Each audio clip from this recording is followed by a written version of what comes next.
सद्भावना city news Uttar Pradesh Uttarakhand आपको खबरों में रखे सबसे आगे।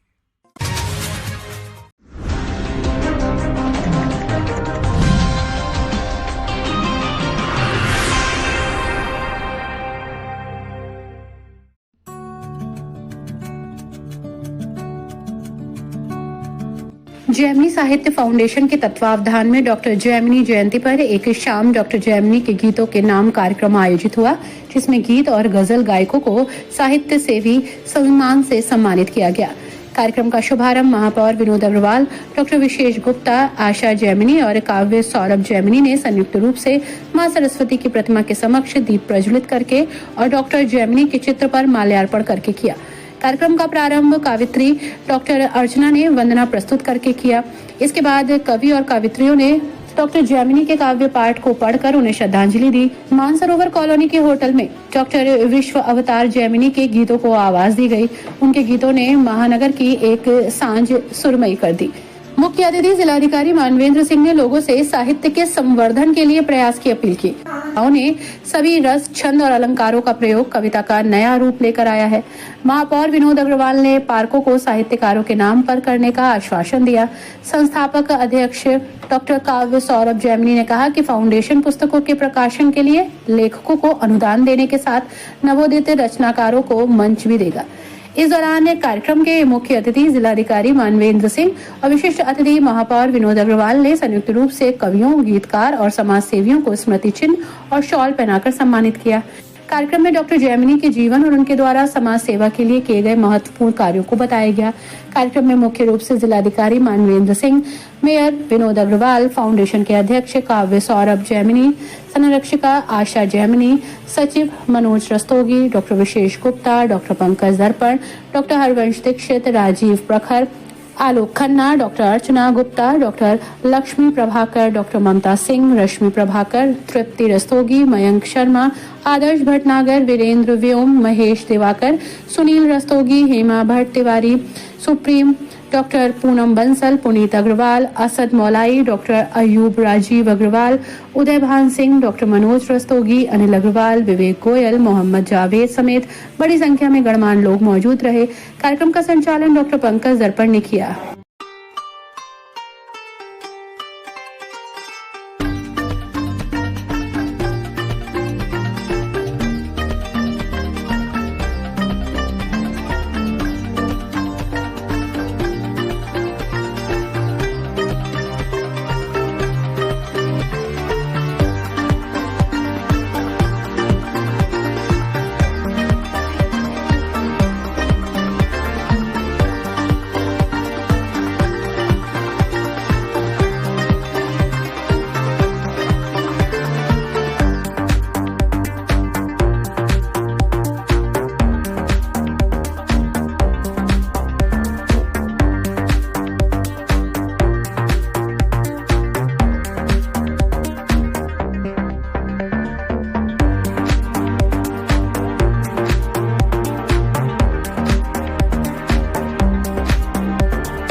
नमन करूं श्री जैमिनी नमन विश्व अवतार साहित्यिक सृजना नमन वंदन यश विस्तार नमन करूं श्री जैमिनी नमन विश्व अवतार साहित्यिक सृजना नमन वंदन यश विस्तार वाक कुशलता के धनी कर दे भाव विभोर वाक कुशलता के धनी कर दे भाव विभोर अनुभव रस में थे रंगे विवरण जैसे मोर अनुभव रस में थे रंगे विवरण जैसे मोर वक्त वक्त की बात थी मिला शिखर या गढ़ हर व्यक्ति के जीवन में उत्थान और पतन चलता रहता है वक्त वक्त की बात थी मिला शिखर या गढ़ महामनुज संघर्ष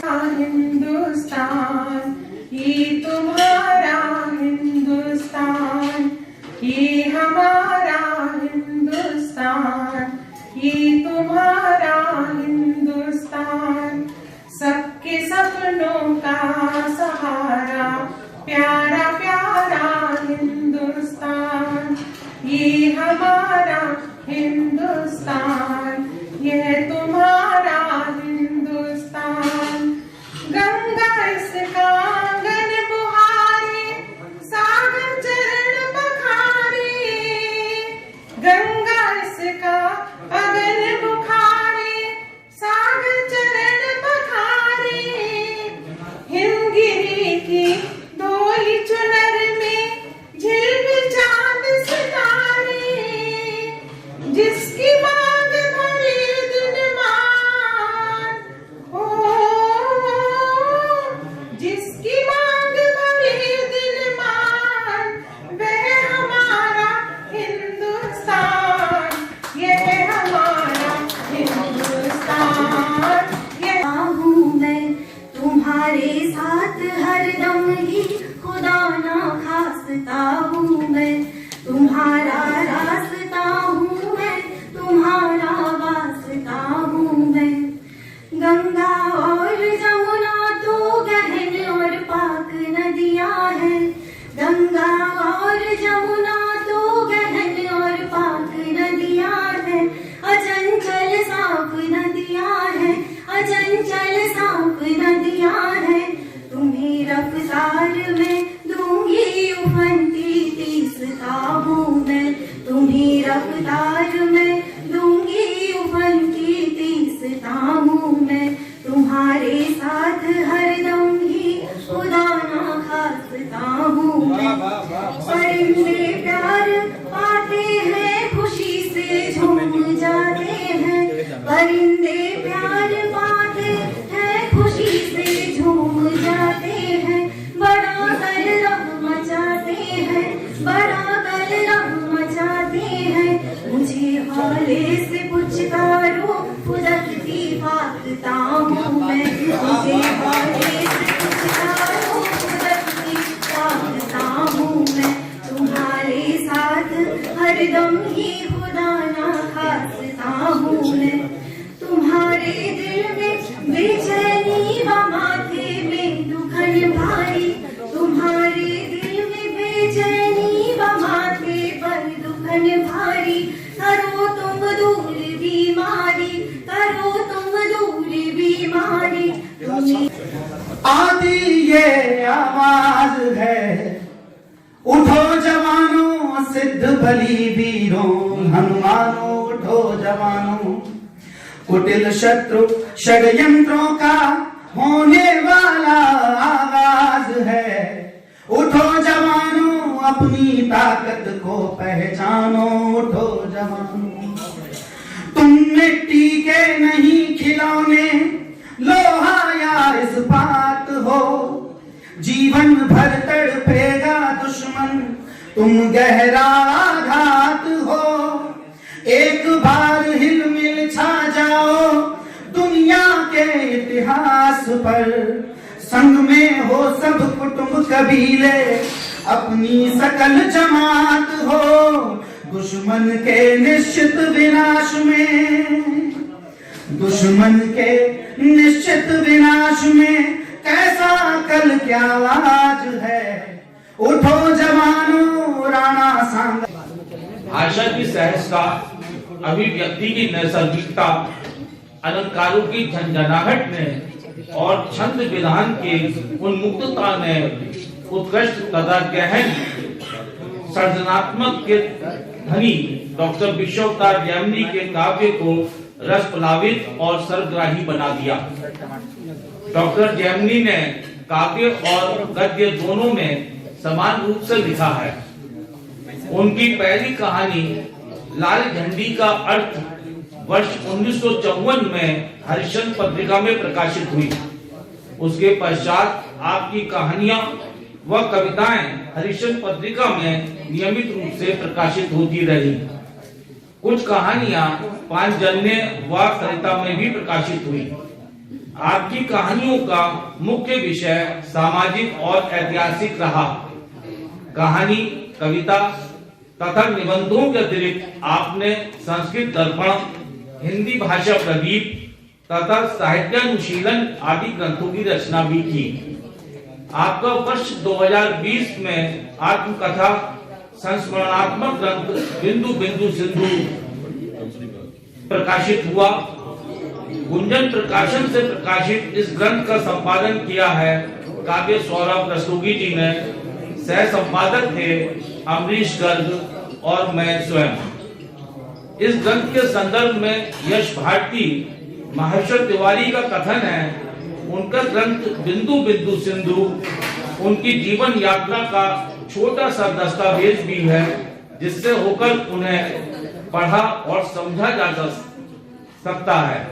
यह एक तरह से आत्मकथा भी है और संभवतः में आज जैमिनी साहब की 84वें जन्म दिवस के उपलक्ष्य में इस कार्यक्रम में मंच पर उपस्थित हमारे बीच हमारे जिलाधिकारी महोदय आदरणीय मनमीत सिंह जी, मंच पर हरवंश दीक्षित जी, माननीय विशेष गुप्ता जी, काव्य सौरभ जी और महेश दिवाकर जी और पंकज दर्पण जी मंच का बहुत सुंदर संचालन कर रहे हैं। और सभी यहाँ पर मेरे सभी मित्रों, माताओं, बहनों, जैमिनी साहब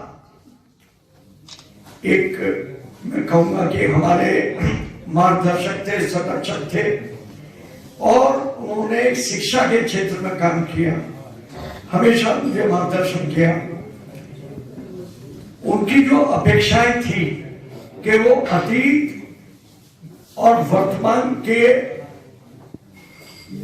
अज्ञात, अचिन्हित साहित्य व साहित्यकारों की खोज करना और वही परिदृश्य आज हम सबके बीच नजर आ रहा है। चूंकि आज जिस तरह जितने हमें साहित्यकारों को और कवियत्रियों को सबको सम्मानित किया, ये उनके जीवन का, उनकी सोच का, उनका उद्देश्य था। नवोदित साहित्यकारों का मार्गदर्शन, परामर्श और मूल्यांकन। अब भाई नए साहित्यकार तो अब पैदा हो नहीं रहे। आप कहेंगे क्यों? चूंकि अब फेसबुक, व्हाट्सएप का जमाना आ गया। रोज सवेरे व्हाट्सएप खोलो तो इतना ज्ञान मिल जाएगा, इतना ज्ञान मिल जाएगा, उसको सबको डिलीट करने में आधा घंटा लगेगा। और जब उस ज्ञान को आप डिलीट करोगे बिना पढ़े तो अगला आधा घंटे में फिर 100-200 बात चला देंगे। तो भाई साहब, साहित्य का फिलहाल जो है, बाकी तो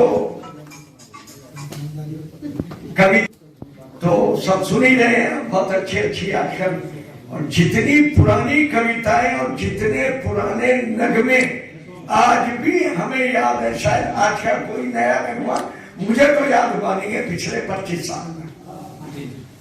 बस इसी बात पे मैं ये कहूंगा कि ऐसे महापुरुष को मैं नमन करता हूं। अंतिम समय में मेरे साथ थे वो, अस्पताल में मैं उनके साथ मिलने गया। सभी प्रबुद्ध साहित्यकार, कवि, पत्रकार बंधु, ये बात बिल्कुल सही है कि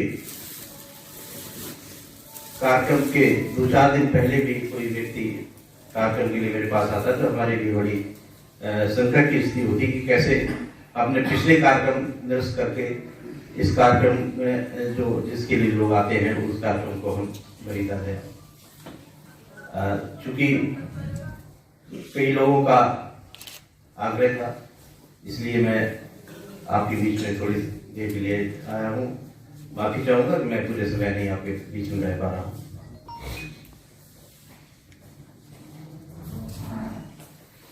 मैं समझ नहीं पाता हूँ कि आज की तारीख में साहित्यकार कैसे सृजन कर रहा है, उसकी गति किधर है,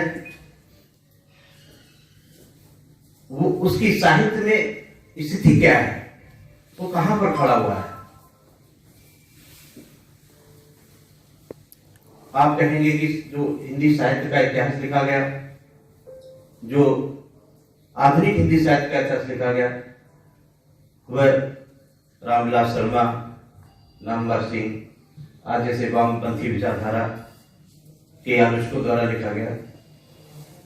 लेकिन उन्होंने जहां तक लिखा, जिनको उन्होंने जिनकी तरफ इशारा किया, उसके पश्चात भी चाहे पर उनको वामपंथी कहें, वो जमीन से जुड़े हुए, आप प्रेमचंद में भी वामपंथ को लोग खोजते हैं, आगे और मुक्तिबोध में भी वामपंथ लोग खोज लेते हैं। लेकिन उस जहां तक साहित्य का इतिहास लिखा गया, इसके पश्चात कभी जो साहित्यकार कहां पर है?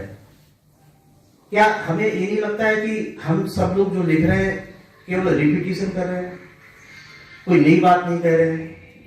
और सबसे बड़ी बात यह है कि क्या हम समाज को कोई दिशा दे रहे हैं, कोई दिशा दे पा रहे हैं, या हमारी स्थिति ऐसी है कि हम समाज को कोई दिशा दे सकने वाली स्थिति में है?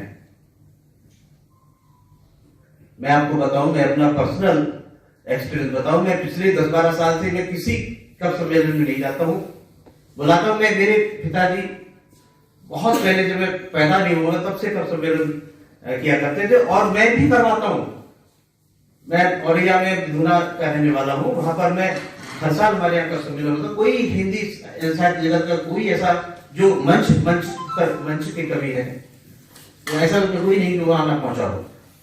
लेकिन मैं पिछले 10 साल से मैं पूरे प्रोग्राम में रहता हूं, लेकिन जब कब सम्मेलन का नंबर आता तो मैं किसी न किसी बहाने से निकल आता हूं, क्योंकि मुझे लगता है कि मंच पर जो लोग बोलते हैं, और ठीक है रिपीटिशन तो हो ही रहा है, रामचरितमानस तुलसीदास जी ने लिखी थी, इसके पश्चात हजारों रामचरितमानस, हजारों राम पर महाकाव्य लिख दिए गए, कितने लोगों को कोई जानता है? और तो और जो मंच के कमी है, दुर्भाग्य तो ये भी है कि उनका पैसे के लिए इतना झगड़ा करते हैं वो लोग। मेरा मन तो खराब हुआ उससे, इसकी वजह से और खराब हुआ। सही बात है। बड़े अच्छे कवि जो बहुत अच्छा मंच पर बोलते हैं, हमारे साहित्य कल यदि साहित्य का इतिहास लिखा जाए, मैं फिर वहीं पर पहुंच रहा हूं। रेखांकित किया कि ये साहित्यकार है, इसकी रचना काल यही है, क्यों नहीं पिछले 3-4 दशकों से किसी ने कोई कालीन रचना लिखी है? मुझे तो नहीं समझता राम दरबारी की बात कोई कालीन रचना लिखी थी। तो ये एक बहुत बड़ा वो है जो हमारे अंदर, हम खुद अपने आप को हम अपने असेस नहीं कर पा रहे हैं। तालियों के बीच में हम बड़ा प्रसन्न है कि हम बहुत अच्छा लिख रहे हैं, लेकिन सबसे ये कहूंगा कि एक बार जरूर झांकें कि हम लोग रिपीटिशन तो नहीं कर रहे हैं। यह समाज सेवी उसकी इच्छा रहती है कि अगर वो पुरस्कृत हो तो वो कम से कम IAS से या बड़े अधिकारी से पुरस्कृत हो, ताकि वो उसकी चीज समझ सकें। लेकिन हमारा सौभाग्य है कि जिले के प्रथम नागरिक 2 ही यहाँ बैठे हुए हैं, माधौर जी और जिलाधिकारी जी, दोनों का अपने अपने क्षेत्र में जिले के प्रथम व्यक्ति हैं, और ये आप सभी का भी सौभाग्य है कि इन दोनों का सानिध्य आपको मिल रहा है। और सम्मान के क्रम में जितनी भी कवित्रियों ने या रचना पाठ किया है, अन्य जो समाज से महानुभाव आए हुए हैं, विभिन्न क्षेत्रों में उनका योगदान रहा है, उनको सम्मानित करना है। मैं विलंब नहीं करूंगा। यह 84वां जन्मदिन मना रहे हैं।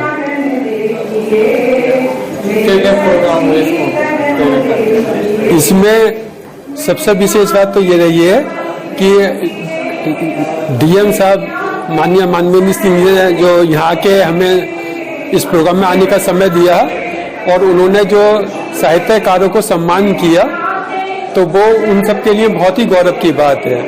और उन सब के बीच में उन्होंने भी बहुत अच्छा अनुभव लेके गए हैं और साथ ही जो उन्होंने साहित्यकारों को जो है एक संदेश दिया है कि वो जो है कुछ नया करें। तो जेमिनी फाउंडेशन भी इस बात पर जोर देगा कि वो पुराना रिपीट न करें और कुछ न कुछ समाज के लिए नए से नए करने की कोशिश करें।